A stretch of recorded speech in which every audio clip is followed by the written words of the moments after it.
You're listening to the Jōrni Podcast. How can the metaphysical anatomy technique help with managing the mental health fallout from autoimmune diseases and improve your inner well-being? Find out in today's episode. Hi, I'm Petra Brunbauer, and with decades of experience with sadness, pain, anxiety, and stress, I finally figured out how to leave all that behind.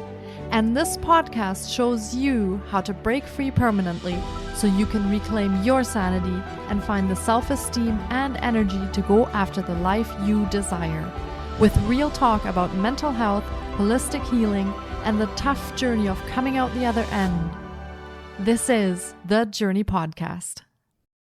In this episode, we connect with Lisa LoveLight to discuss how her journey of healing from autoimmune disease led her to empower her health from within and create healing programs and retreats. Lisa is the founder of Sacred Self-Rising and Moon Temple Retreats. She weaves together modern-day spiritual practices, the science of neuroplasticity, and epigenetics to bring healing to the physical, emotional, and spiritual body. Through her own struggles with autoimmune disease and a history of trauma, she has carved her own path of healing and transformed her life. Lisa has found that the missing link in the current treatment of autoimmune disease is healing the emotional and spiritual body, not only the physical body, to have lasting results and a quality life. Lisa is a mom. She has a bachelor's degree in metaphysical science. She's a certified metaphysical anatomy technique practitioner, a self-transformation specialist, a moon medicine practitioner, as well as a hospice and palliative care nurse. Lisa created Sacred Self-Rising to explore the healing and inner well-being that's needed to experience outer results. Let's dive into the wonderful world of holistic healing with Lisa LoveLight.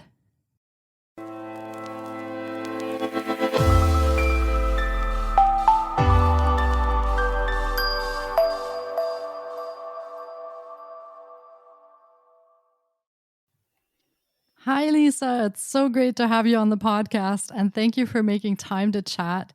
I've been looking forward to this because we will be talking about a very special niche in holistic healing, and I'm very excited to share that with our listeners. So welcome to the podcast. Oh, hello. Thank you, Petra. Happy to be here. Oh, that's fantastic. So before we get into what it is that you do, tell us a little bit about how your journey started. Okay, yeah. So I think, something I've heard before, I'm sure other people have heard it, is that sometimes, out of our deepest suffering comes our gifts and insight. And, it took me a while, but I feel like that's kind of what happened to me. I was diagnosed with autoimmune disease when I was a teenager. And, as my life progressed, so did my disease and the symptoms that I was having. And so over the years, and especially I'd say maybe the past maybe 10 or 15 years, my symptoms got so severe. I was feeling more and more depleted and honestly, just really scared. I was in and out of the hospital, in and out of the ER. And, I'm a single mom. And so having a chronic health issue was so stressful. And then the stress of that really only just exacerbates the autoimmune disease. So I felt like I don't know, I just felt like I wasn't making any, really good positive progress. And so in my search of how to heal, I definitely, that search definitely did include using some Western medicines. But honestly, I didn't have the best luck with Western medication for me, for my autoimmune disease. I've had a lot of side effects, or it just really wasn't effective. And, so that's really discouraging. And so I got to the point where I just had to do some soul searching. And that led me to a healing retreat in Ecuador a few years back, maybe 3 or 4 years ago. And my intention, was to go there to help me gain insight on how I could better my health. And in my mind, I was thinking that I needed to learn how to eat healthier. And, of course, that is such a huge part of what I need to do for myself. Diet is a huge aspect for me. What I realized, though, that the healing that I needed, and the understanding of what I needed was so much deeper. Like, to me, it's like kind of diet is sort of a surface level thing, which affects the day to day. But what I realized going there was that I had some deep wounds, some deep beliefs that were affecting my health. And so, yeah, so what happened there was that I really got to like the core, like a core wound, a core belief that I was making decisions about my life from. I was making choices and decisions. And because I was acting from that place, you know, in a way I was, you know, unconsciously perpetuating stress, you know, even though I was doing things that were helpful for my body, I was also doing things that weren't. And so I think really up until that point, I had really compartmentalized my life. You know, I had my physical health and my physical disease, but I also really wasn't tending to my emotional or spiritual health. So it wasn't until I started doing that and really kind of realizing that it's all connected, that's when things started to shift for me. And I think a lot of listeners can probably identify with that, coming on a journey of healing and just not really knowing where to start and not even knowing what those deeper wounds are. So that's really, really, thank you for sharing that, because I appreciate really hearing about that and connecting with that. And I'm sure so will people who are listening to the podcast. Yeah, you know, it's like, I mean, I think, you know, Western medicine is such an amazing tool, but you know, none of my doctors were ever addressing my emotional health or linking the fact that I had trauma at an early age and how that might be playing a role in my physical condition, you know. And so I wasn't getting that information from my doctors. And it's just like, especially in this society, it's just, you know, I think now it is becoming more and more understood and accepted, but it really took me sort of, you know, in a way hitting rock bottom with my health for me to go there, to actually look at the emotional and spiritual, you know, components of my life and realize that those wounds affected my physical health. You're actually not the first person that I've spoken to that said that they had some kind of healing journey, be it with mental health or with chronic pain or autoimmune disease. And the thing that actually started them on their healing journey was the fact that they felt like they just weren't getting a solution from allopathic medicine. And so unfortunately, that seems to be pretty common for people who come on this path. Yeah.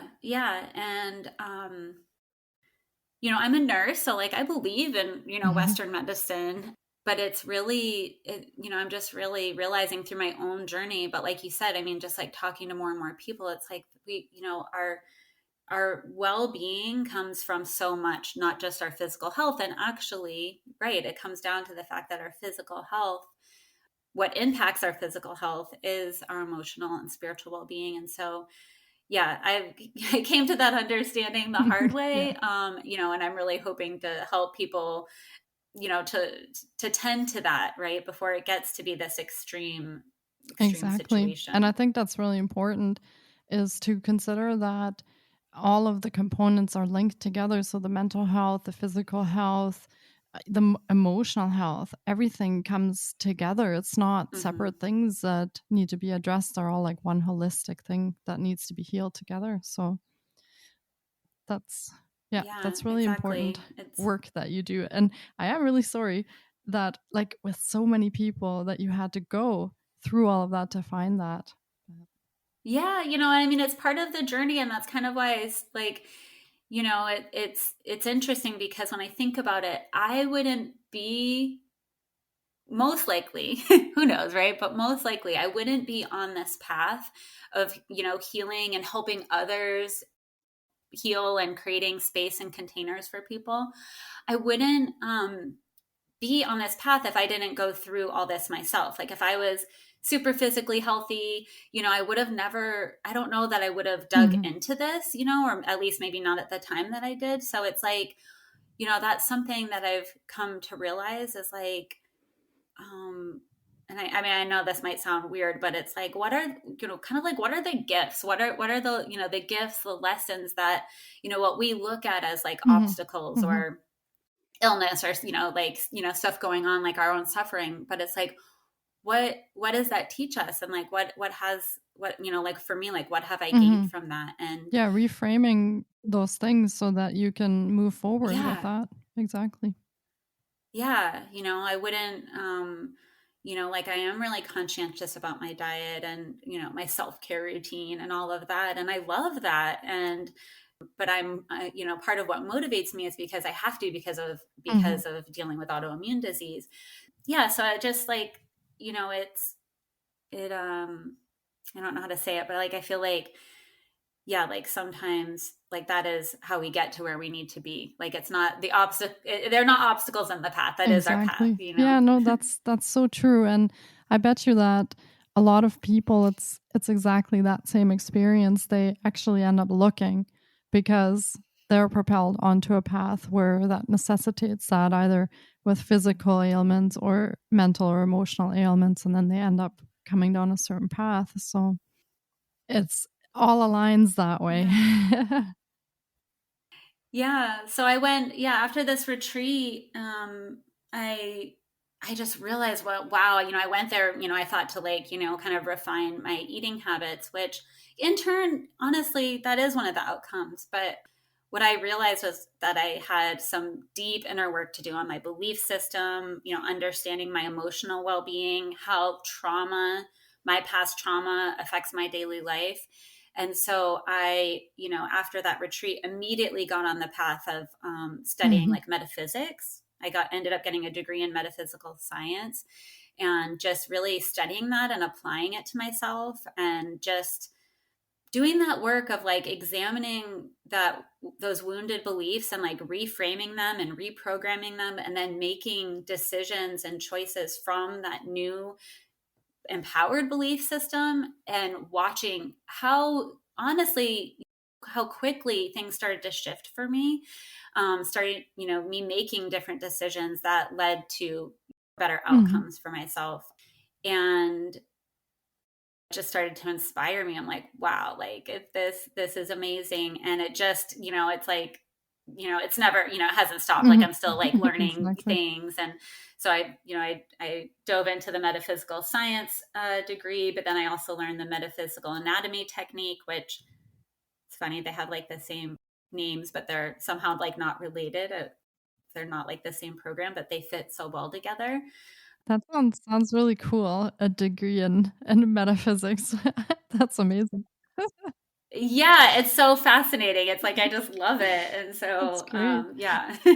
Just really studying like Mhm. meditation and beliefs and shadow work and our conscious awareness and all of that Yeah, and that's it makes a fantastic. difference. Now, Yeah. you mentioned the metaphysical anatomy technique, and as might be the case for some of our listeners, they might not know what that is. And I'm just learning about that with you as well. Can you explain a little bit about what that technique is, or can you describe it or what it does? Yeah, yeah, absolutely. The metaphysical anatomy technique was founded by Yvette Rose, and so she's who I study under. It's a trauma-based personal development process that it's a healing session that can help bring about healing to an emotion, to our emotional body, our spiritual body, or even our physical body. And it's a unique process because we can actually address and heal trauma, heal our core wounds, heal repressed emotions without reactivating the trauma or the situation.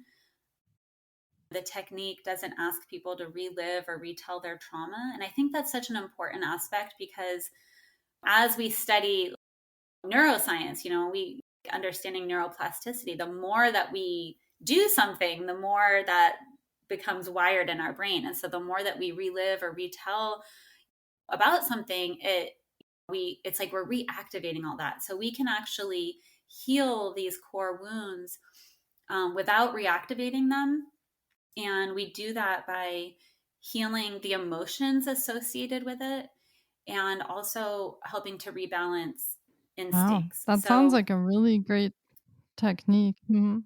yeah, this process really empowers someone's own inner healing ability by bringing balance to those aspects. I like the fact that you don't have to relive the trauma over and over, because that sometimes is very difficult to move forward if that's what's happening, and you're kind of re-injuring yourself every time that you have to go through it.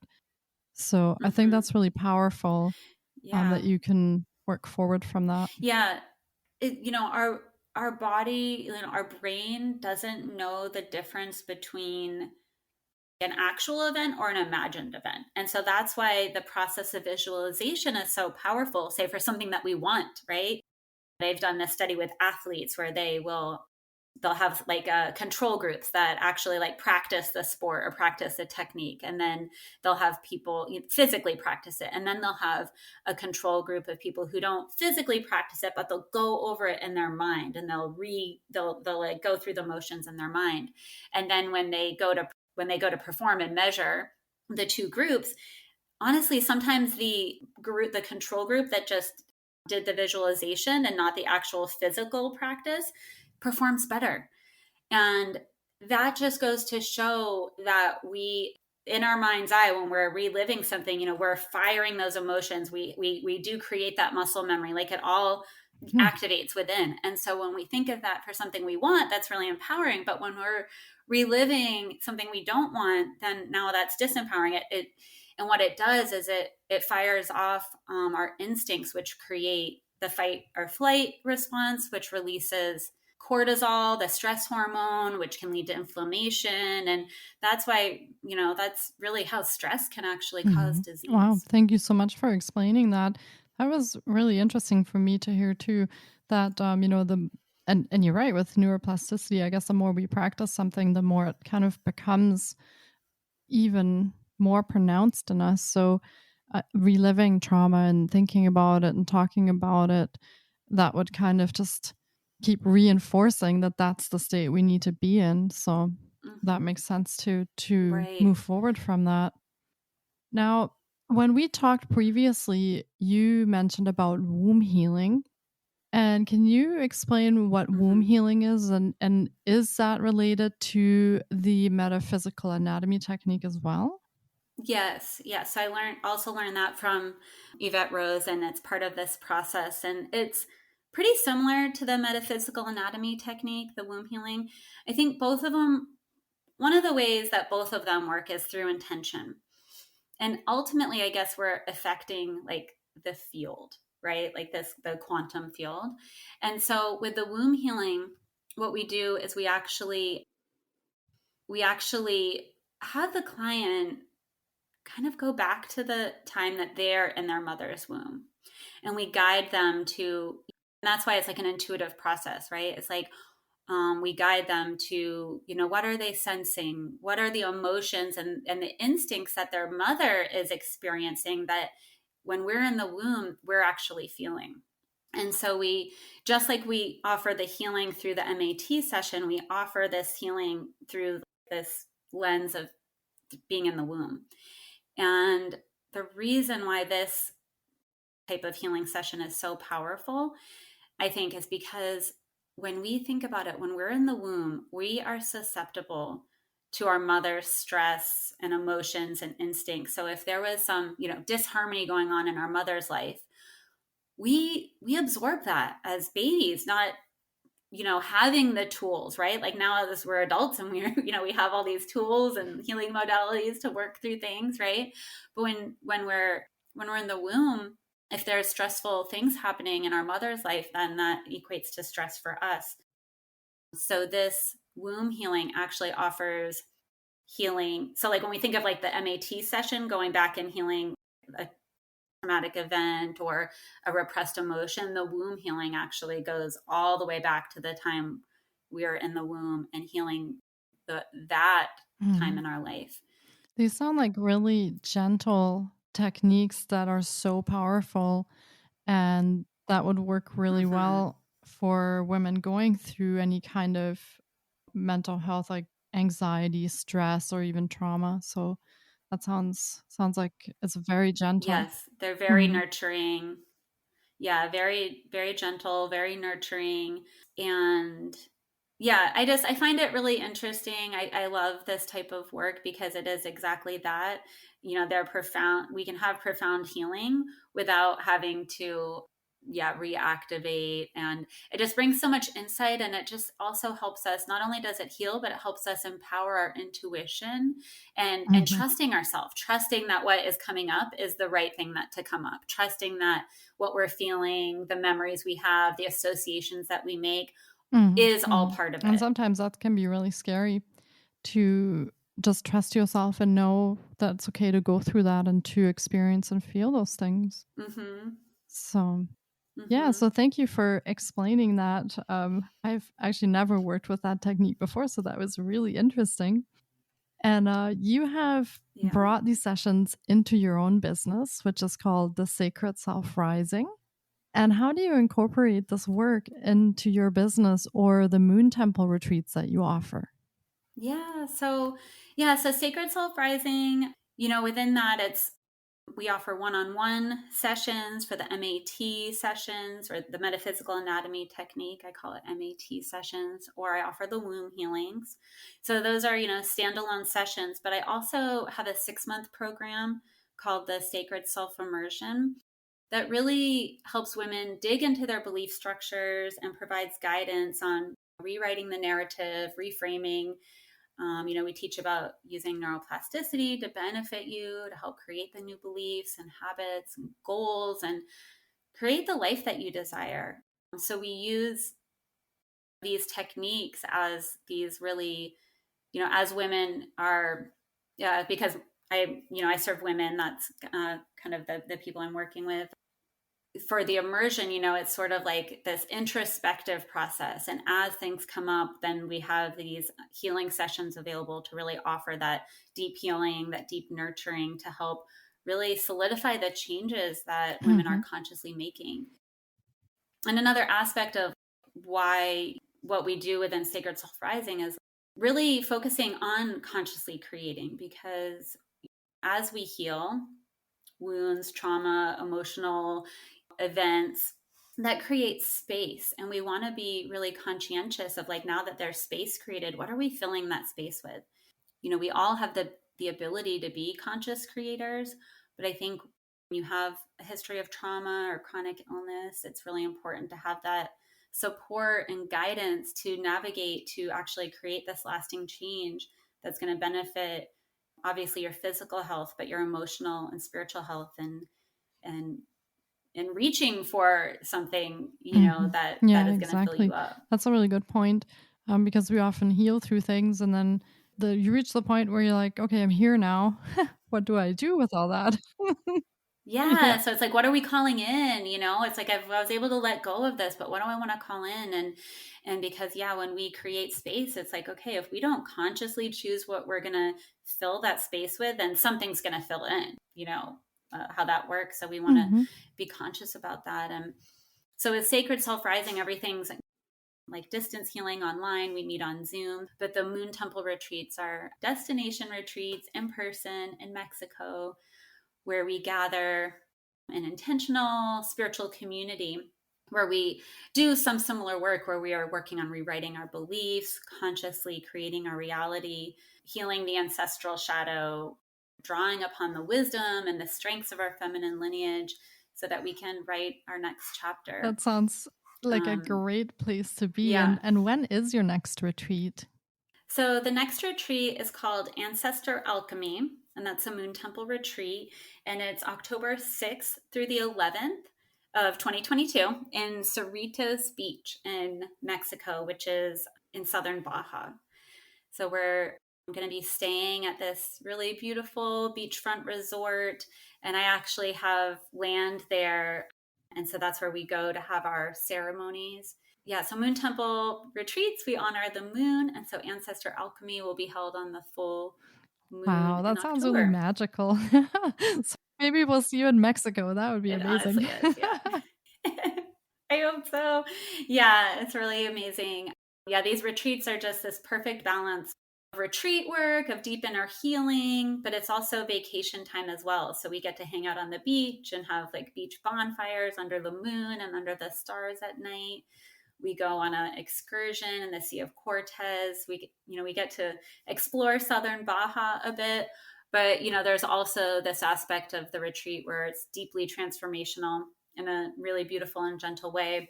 It's not like a spiritual boot camp, which I've been to some things like that. And while they have their benefit, these retreats are really a mixture of luxury, of nature, of adventure, of traveling, and also exploring the depths of your own being. In community, we're creating conscious, compassionate community at the same time. And for our listeners, we will be linking to Lisa's Ancestor Alchemy Retreat in the show notes.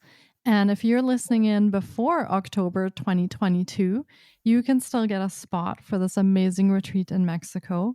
And if you're listening in later and you feel aligned to connect with Lisa, her website will also be linked in the show notes for you. Well, Lisa, this has been another incredible episode, and I hope our listeners have enjoyed the journey into the metaphysical anatomy technique as much as I have, and also talking about your retreats, which sounds lovely. And it has been fantastic chatting with you on the podcast. Thank you so much for your time. Yeah, thank you so much for having me. This was wonderful. Take care. Thanks, Lisa. Bye. Thank you so much for taking time out of your day to listen in. If you enjoy the Jōrni Podcast, please subscribe, share on social media, and leave us a review. And be sure to get your copy of our brand new ebook called Break Free. Sending you love and courage, and see you next week. Until then, you can find us on Facebook, Instagram, and the Jōrni blog.